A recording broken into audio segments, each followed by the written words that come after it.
Capítulo 2.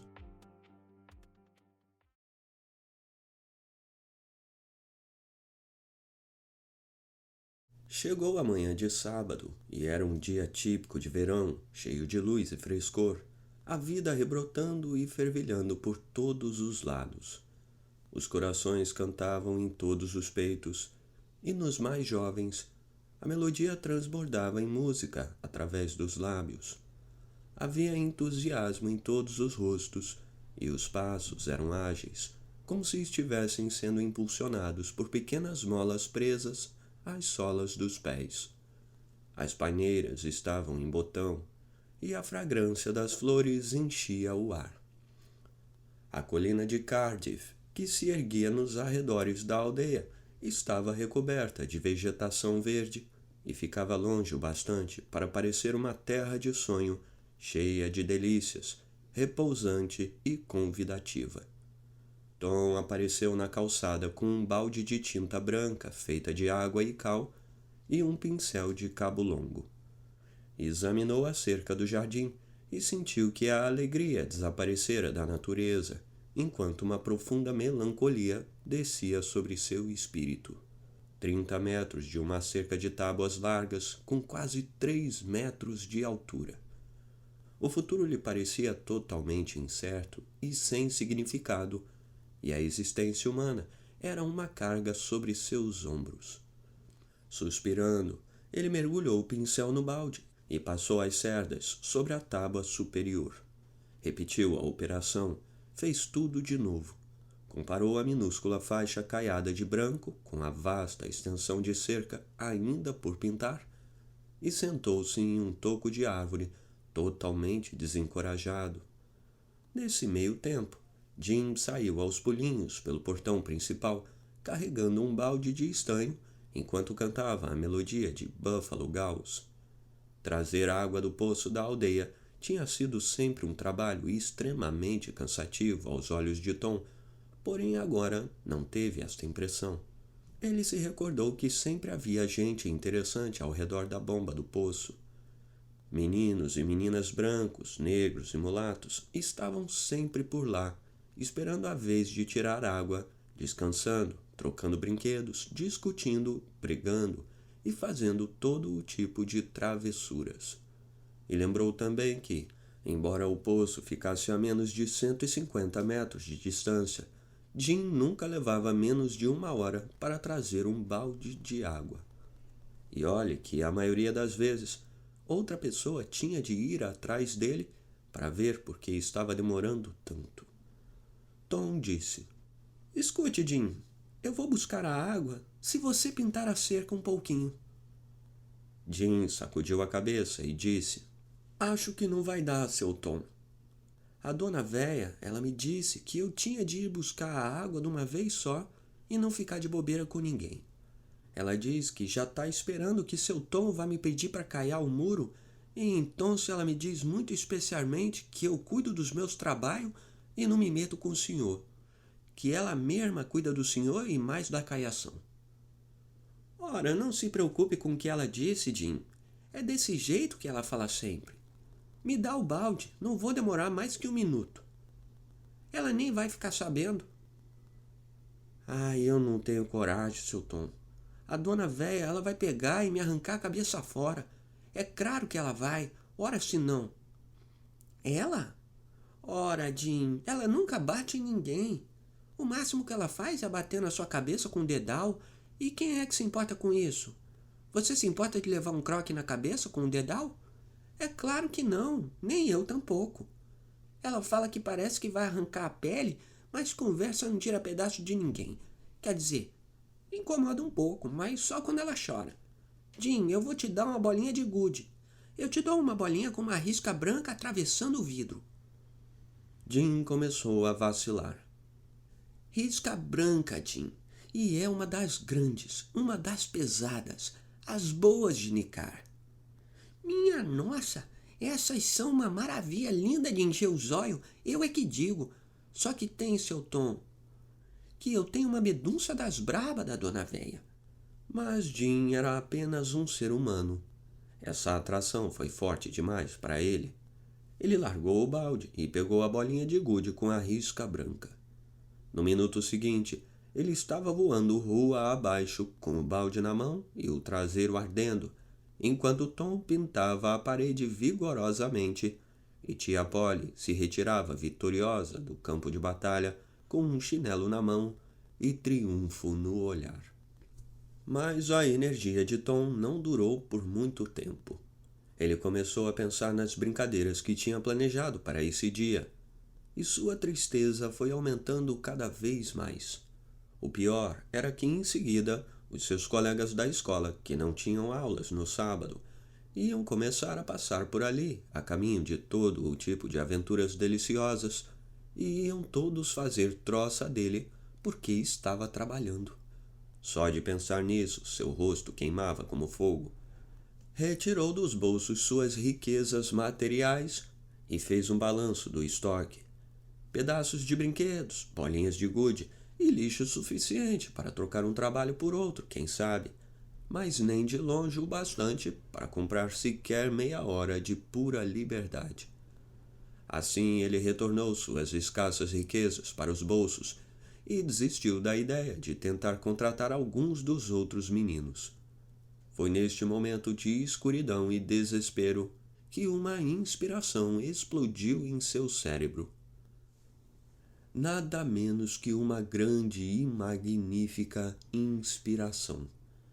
Ele agarrou novamente a brocha e retornou tranquilamente ao trabalho. Em breve apareceu Ben Rogers, dentre todos os meninos, justamente aquele cujo ridículo ele mais temia. Ben caminhava dando pulos, saltos e corridinhas, prova mais do que suficiente de que seu coração estava leve e cheio de planos para passar um dia muito agradável.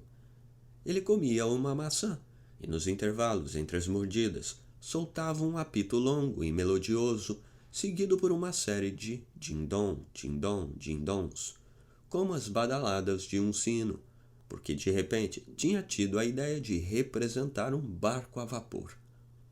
Enquanto se aproximava, ele diminuiu a velocidade, chegou bem no meio da rua, inclinou-se nitidamente para este bordo e fez uma curva lenta e majestosa, com uma porção de floreios complicados, porque estava fazendo de conta que era o vapor Big Missouri e queria deixar bem claro aos espectadores que estava empurrando 3 metros de água com a parte do casco que ficava abaixo da superfície.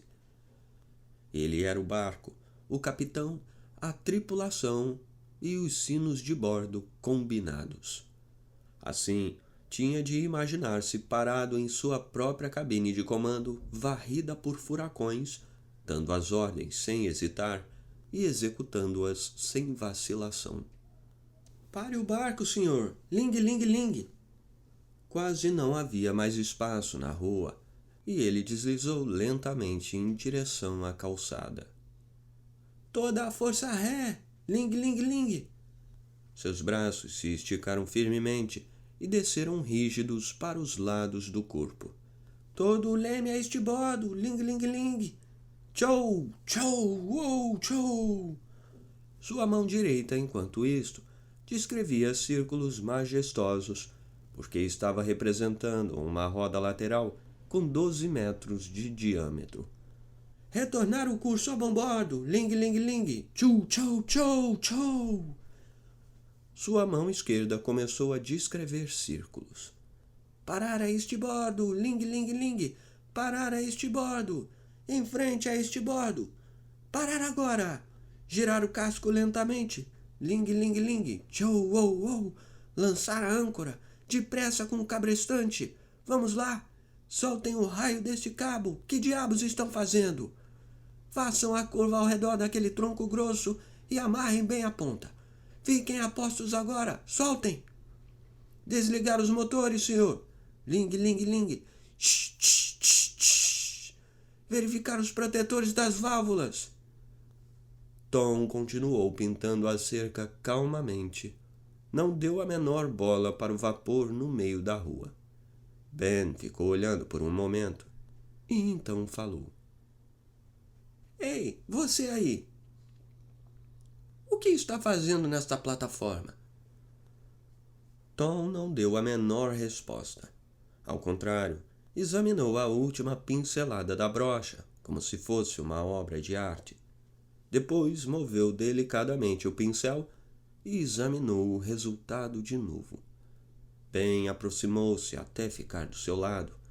Tom ficou com água na boca ao ver a maçã assim tão de perto, mas continuou firme, como se o seu trabalho fosse a coisa mais importante do mundo. Ben falou: Alô, companheiro. Te puseram no serviço, hein? Ora, é você, Ben? Eu nem tinha reparado. Sabe de um troço? Eu vou nadar no rio. Vou sim. Você não gostaria de ir junto? Ah, não. Você prefere trabalhar, não é? Trabalhar é muito melhor que se divertir. Tom virou o rosto para o garoto, contemplou-o por um momento e falou: O que é que você chama de trabalho? Ué, você não está trabalhando? Tom recomeçou a caiar a cerca e respondeu indolentemente: Bem, pode ser que seja e pode ser que não seja. Tudo o que eu sei é que Tom Sawyer está muito satisfeito com o que está fazendo.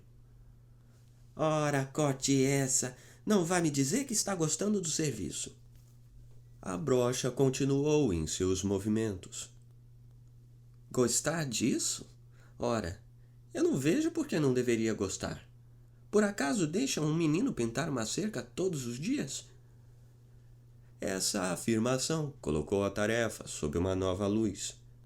Imediatamente, Ben parou de mordiscar sua maçã.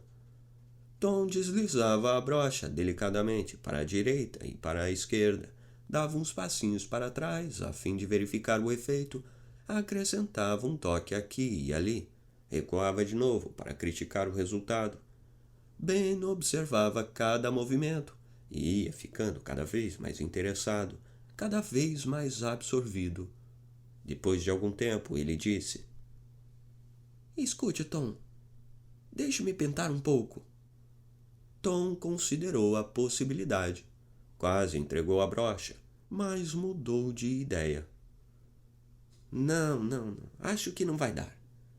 Bem, você vê, tia Polly tem muito orgulho dessa cerca, porque fica bem na frente, dando para a rua, sabe? Só se fosse a parte dos fundos. Eu não me importo de deixar você pintar um pouco lá nos fundos, e acho que ela também não vai se importar muito. Mas aqui na frente, não sei não. Pois é, ela tem um baita orgulho dessa cerca da frente. O serviço tem de ser feito com muito cuidado. Eu acho que não existe um garoto em 1000, talvez em 2000, que seja capaz de pintar essa cerca do jeito que ela tem de ser pintada, para ficar bem do gosto da minha tia. Ah, não! Não pode ser tão difícil. Espere um pouco, deixe que eu experimente, só um pouquinho. Se fosse a minha cerca, eu te deixava pintar um pouco, Tom.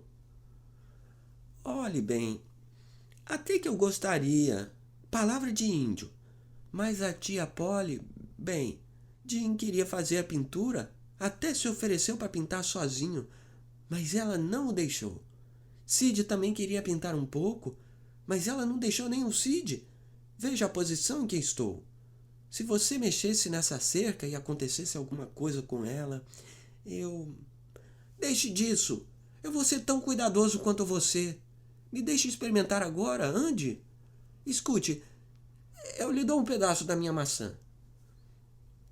Puxa vida, não sei. Não, bem, acho que não vai dar. Eu tenho medo que você... Eu te dou a maçã inteira. Tom entregou a brocha com a maior relutância estampada em seu rosto, mas por dentro seu coração dava pulinhos de alegria.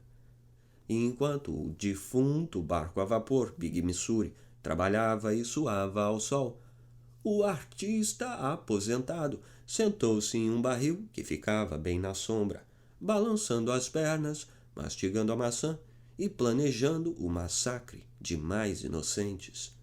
Não havia falta de material. Toda hora passavam rapazinhos, paravam para fazer troça, e depois ficavam passando cal na cerca.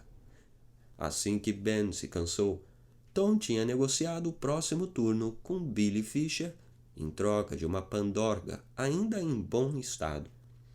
E quando este desistiu, Johnny Miller comprou o direito de trabalhar em troca de um rato morto com um barbante atado ao pescoço para sacudi-lo em círculos, e assim por diante. Depois veio outro, e mais outro, enquanto as horas foram passando. Mais ou menos pelo meio da tarde, em vez de ser um pobre menino miserável, como tinha constatado ser naquela mesma manhã, Tom estava literalmente nadando em riquezas. Além dos valiosos objetos que eu já mencionei, ele tinha adquirido 12 bolinhas de gude, parte de um berimbau, um pedaço de vidro de garrafa azul, que era gostoso de se olhar, porque deixava todas as coisas azuis também, um carretel vazio, uma chave que não abria porta nenhuma, um pedaço de giz, uma tampa de vidro de uma garrafa muito falecida, um soldadinho de chumbo, 2 girinos, 6 busca-pés, um gatinho cego de um olho, uma maçaneta de latão sem a porta respectiva, uma coleira sem cachorro, um cabo de faca sem lâmina, 4 pedaços de casca de laranja e um caixilho velho de janela, meio arrebentado.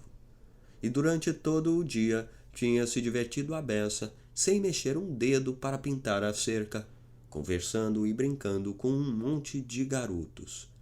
O melhor de tudo é que a cerca estava com 3 mãos de tinta de ponta a ponta. Se ele não tivesse ficado sem cal, teria recolhido os brinquedos de todos os meninos da vila. Tom disse a si mesmo que, no final das contas, o mundo não era um lugar tão triste assim.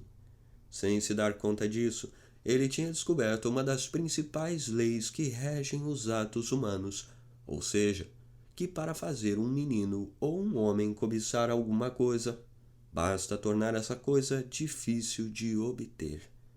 Se ele tivesse sido um grande e sábio filósofo, como o autor deste livro, teria agora compreendido que o trabalho é tudo aquilo que a pessoa é obrigada a fazer e que a diversão é tudo aquilo que a pessoa não é obrigada a fazer.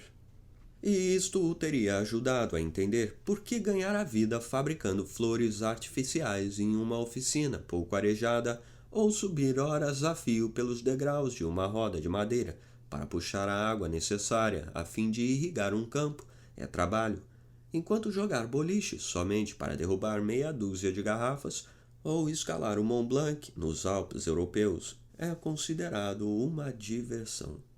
Há cavalheiros bastante ricos na Inglaterra que dirigem carruagens de passageiros, puxadas por 4 cavalos durante 40 ou 50 quilômetros, ao longo de uma estrada poeirenta sob o sol de verão, somente porque o privilégio lhes custa uma boa quantia em dinheiro.